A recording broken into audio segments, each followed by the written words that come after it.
Okay, so I've got my flounder box here, and if you guys are smart, what you do is you make up these little boxes, these Shimano boxes. Plano makes a box that are separated into different compartments like this, and I've got one just for flounder. Okay, so basically it's got my beads in there, it's got my skirts, my feathers, my hooks, a couple of sinkers. So if I don't feel like taking the whole bag out fishing, I just grab the flounder box and I go. So I've got all the components in there for making my own stuff, and I'll show you how to do one of those right now. You need to remember that the last thing that goes on the line, on the tag end of the line, is the hook. So that's the last thing that goes on when you're making a rig like this. First thing that goes on is a skirt. Now my forward part of my line is going this way toward my rod, so this goes right down the center of this new skirt I'm putting on here. All right, and all this stuff you can just kind of let fall as it goes down, because the last thing you'll be doing is putting the hook on there, and that will stop everything from coming back. Now I like my skirts, this skirt's a little bit long, so I like my skirts to be forward on the hook just a little bit. I'll show you how that works in just a second. So I've got these little glow beads, and I'm going to put 3 of those on the line in front of the hook to keep the skirt up away from the hook a little bit. I'll show you exactly how it works in a minute. They need to make these holes a little bit bigger, because once you turn 45 and start needing glasses, it's tough to see where he goes in. I'll never forget, Marty Moran. I apologize for making fun of you back in the day. I really do. All right, that wasn't so bad. 1, 2. Get a third one on here. Sometimes they actually don't have a hole, so you'll be sitting there trying to poke it in there. It's just not working. All right, so I've got my bead spacers, I've got my skirt, and now it's time for a hook. I'm going with a 1/0 Gamakatsu laser sharp hook here. It's got an offset shank, so I can snell this bad boy right on there. And here's how the snelling goes. I'll do it slow the first time, but I learned from Dan Lampy, one of the best, working on the old Tortuga back in the day, and I can do it pretty quick. So line goes through the eye of the hook, down the shank, and you're going to want to hold the barb and the curve of the hook up toward the sky. Pull out about 6 or so inches, loop it around, loop it back on itself, and here comes the cool part. Put your 2 fingers up inside the loop, and you go around the hook and down and twist your fingers. Always keeping the tag end up against the shank. Up around the shank, twist, around and twist, around and twist. Do that 6 or so times until you're comfortable.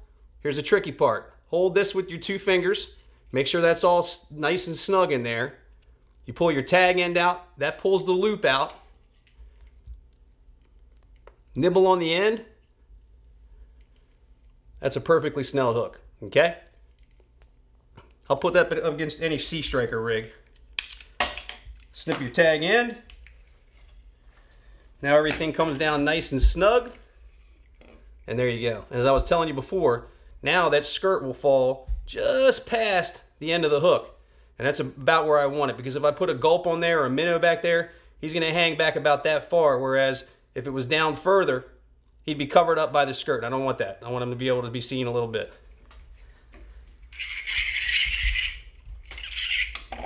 That's all I'm going to need.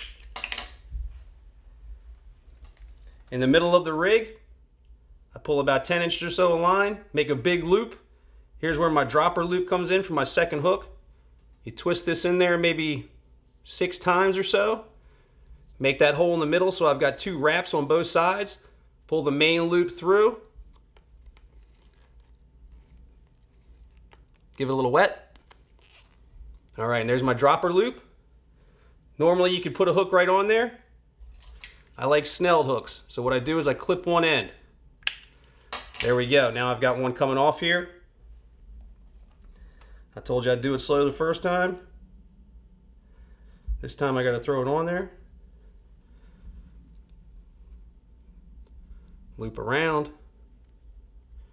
Fingers through. Whoops. Told you, man, 45-year-old eyes. Get over there to the Ocean Galleria. Get this prescription updated. There we go. Over once, or twice, 3 times a lady, and I love you.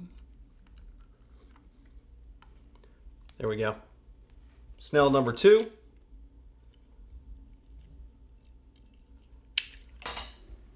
Now, I'm perfect.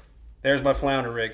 You can do this any way you'd like. If you want to put a 3-way swivel up here and have a dropper coming off to your sinker, you can do that. You can put a barrel swivel up here like I do and put your sinker on the main line. And that way you've got where the flounder picks it up, he can go, and he won't feel that sinker.